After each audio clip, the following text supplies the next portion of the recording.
Good morning সবাইকে। ছোট্ট ছোট্ট গোলাপ ফুলের মতো ড্রাগন ফুল দেখিয়েছিলাম প্রথম স্টেজে যেটা হয়।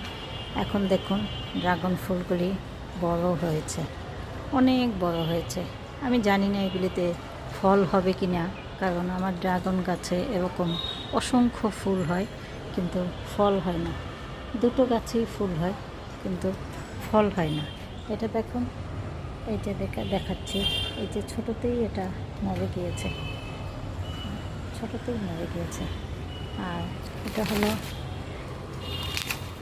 কেলাকচুর পাতা বয়, এটাতে নাকি ডায়াবেটিস ভালো হয়, অনেক ভালো সবজি, ভালো একটা শাক।